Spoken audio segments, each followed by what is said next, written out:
शिक्षा मंत्री धर्मेंद्र प्रधान को इस्तीफा देना चाहिए नैतिकता के आधार पर।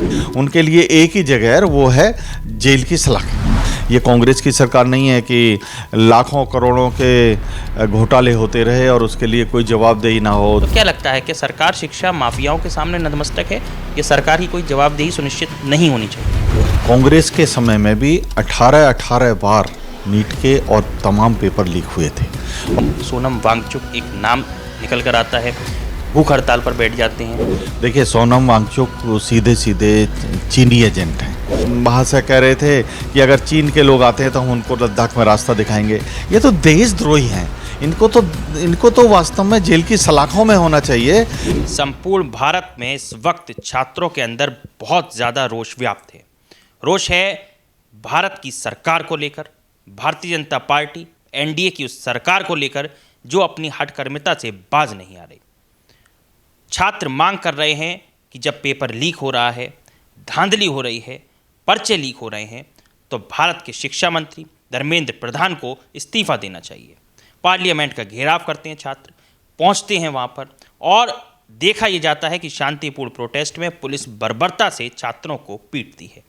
इन्हीं कुछ सवालों के साथ आज बात करने के लिए मेरे साथ मौजूद हैं उत्तर प्रदेश सिडको के चेयरमैन और भारतीय जनता पार्टी के वरिष्ठ नेता वाईपी सिंह जी, योगेंद्र पाल सिंह जी। सर, बहुत बहुत स्वागत है सी न्यूज़ भारत। हाँ, धन्यवाद आपका। सर, जिस तरीके से छात्रों के मुद्दे इस वक्त ज्वलंत हैं, जंतर मंतर पर प्रोटेस्ट हुआ, पुलिस ने बर्बरता से उनके साथ उनको पीटा, किस तरीके से इसको देखते हैं? क्या धर्मेंद्र प्रधान के इस्तीफे को आप भी चाहते हैं कि मंजूर होना चाहिए? देखिए, जहाँ पर ह्यूमन है वहाँ पर ह्यूमन एरर भी है। जरूर नीट के उसमें कुछ त्रुटियां रही होंगी जिसकी वजह से पेपर लीक हुए हैं, लेकिन ये कोई पहली घटना नहीं है। कांग्रेस के समय में भी 18 बार नीट के और तमाम पेपर लीक हुए थे। और मैं ये कहना चाहता हूँ कि भारतीय जनता पार्टी, हमारी सरकार बहुत ही संवेदनशील है। देश के यशस्वी प्रधानमंत्री आदरणीय मोदी जी जिस ढंग से समस्याओं के निदान के लिए जाने जाते हैं, वो इसमें भी उन्होंने किया है। अभी बच्चे अगर कहीं जंतर मंतर पर जो आंदोलन कर रहे हैं और आंदोलन के बाद में हमारे भारत के यशस्वी स्वास्थ्य मंत्री आदरणीय श्री जेपी नड्डा जी ने कल उनसे वार्ता भी की है। और जहाँ तक पिटाई की बात है, जहाँ तक इस तरह की बात है, तो मैं ये कहना चाहूँगा कि जो ये आंदोलन है इसको देशद्रोहियों ने कैप्चर कर लिया है। देशद्रोहियों की इसलिए बात कर रहा हूँ, भगवान श्री राम के विरोध में उपहास हो रहे हैं, तमाम तरह के जो आतंकवादी हैं उनके पक्ष में नारे लगाए जा रहे हैं। वहाँ पर वो सब बातें हो रही हैं जो देश को तोड़ने की बात कर रही है। वहाँ पर लीडर्स भी जाकर ऐसे भाषण दे रहे हैं जो देश को तोड़ने की बात करते हैं। लेकिन मैं कहना चाहता हूँ कि हमारा जो नेतृत्व है बहुत ही सशक्त है, मजबूत है। वो किसी भी हालत में विद्यार्थियों को बर्बाद नहीं होने देना चाहता।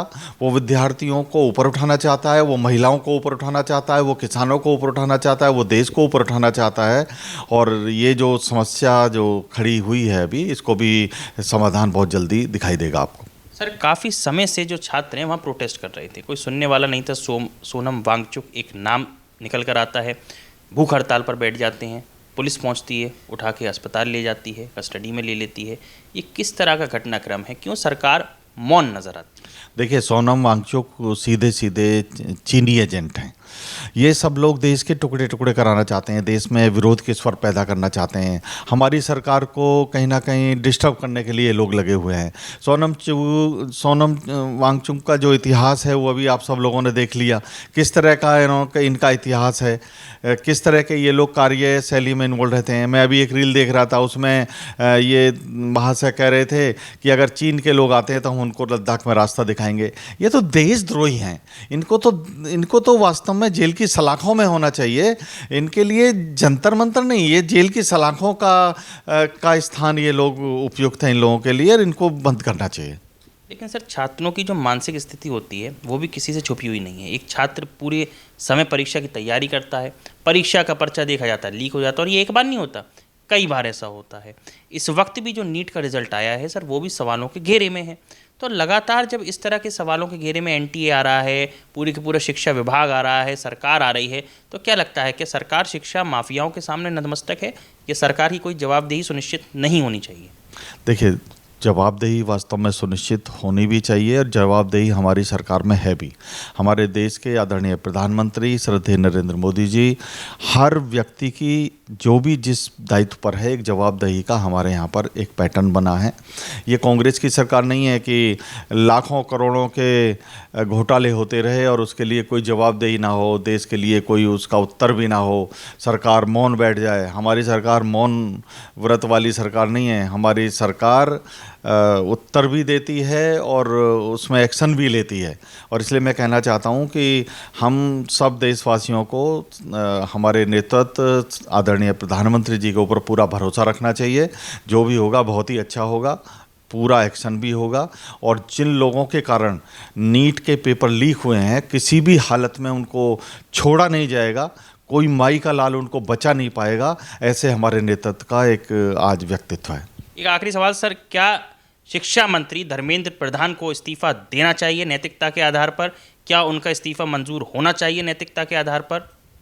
देखिए, जहाँ तक ये सब लोग भी धर्मेंद्र प्रधान जी के इस्तीफे की बात कर रहे हैं, मैं कहना चाहूँगा एक सिस्टम होता है विभाग का।